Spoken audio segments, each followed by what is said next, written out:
पता नहीं कितने लोग पहले भी भगवान की कथा कह गए, सतयुग, द्वापर, त्रेता, कलयुग, लेकिन भगवान की कथा कभी पूरी हुई नहीं। कथा निरंतर चल रही है। नए नए कितने अच्छे कथावाचक आ रहे हैं जिनके पंडाल देख करके विस्मय होता है। कई बार कथा प्रभावित करती है और कई बार पंडाल ही प्रभावित कर जाता है।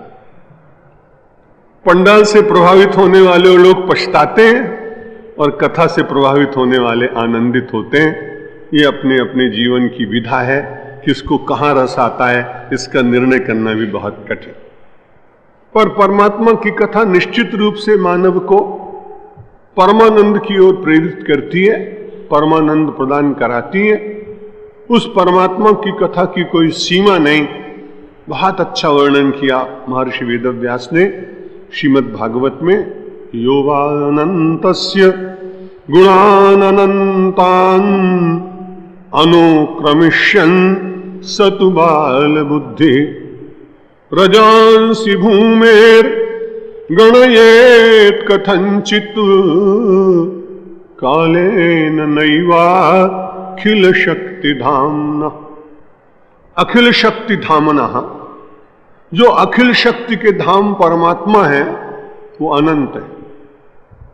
जो अनंतस्य गुणान अनंतान, अनंत के अनंत गुणों की गणना करने के लिए कोई तैयार हो जाए शायद इस समय संभव हो।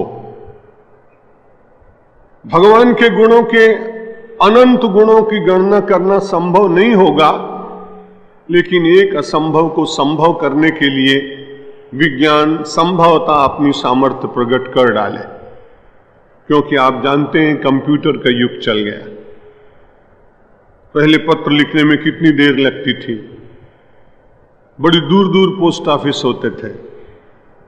पर्वतों में अभी भी जब पोस्टमैन चलता है तो भाले के ऊपर घुंघरू बंधे होते हैं और उनको बजाता हुआ एक गांव से दूसरे गांव तक जाता है।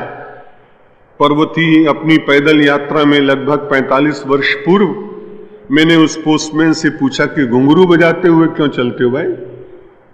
क्या सारे पत्र ही मंगल सूचक हैं? मंगल सूचक पत्र हो तो घुंघरू बजना चाहिए, लेकिन किसी पत्र में किसी के वियोग का समाचार हो और तुम घुंघरू बजाते हुए चल रहे हो। तो उसने कहा महाराज मैं उनके लिए घुंघरू नहीं बजाता हूं, कभी कभी बघर्रे निकल आते हैं जंगल में से, इसलिए भाला के ऊपर ये घुंघरू बजाते हुए सूचना देता हूं कि कोई आ रहा है। और इस ध्वनि से वो दूर चले जाते हैं। व्यक्ति को अपने प्राणों की बहुत चिंता होती है, तो कोई ऐसा भी काल था कि संवाद देने में कितने दिन लग जाते थे, और आज इंटरनेट पर और ईमेल पर आप एक क्षण में बातचीत करते हैं। जैसा आपने लिखा है बिल्कुल वैसा ही ज्यों का त्यों आप फैक्स से दूसरे को ले लेते हैं।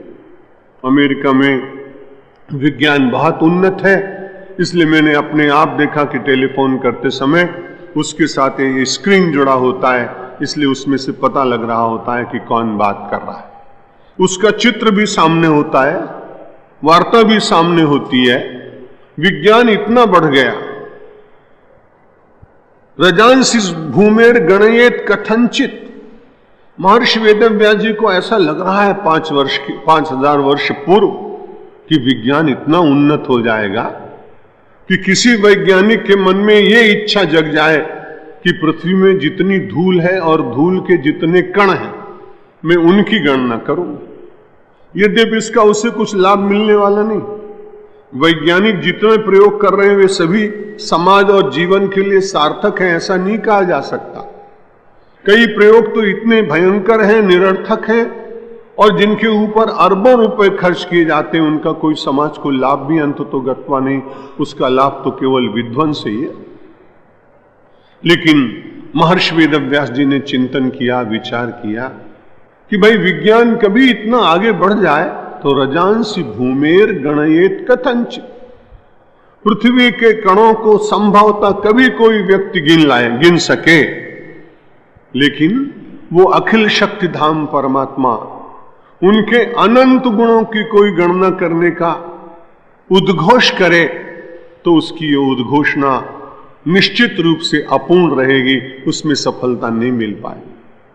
योवा अनंतस्य गुणान अनंतान अनुक्रमिष्यन्, अनंत परमात्मा के अनंत गुणों की अनुगणना करने का अभ्यासी या चिंता करने वाला व्यक्ति, बड़ी विचित्र बात कही महर्षि वेदव्यास ने।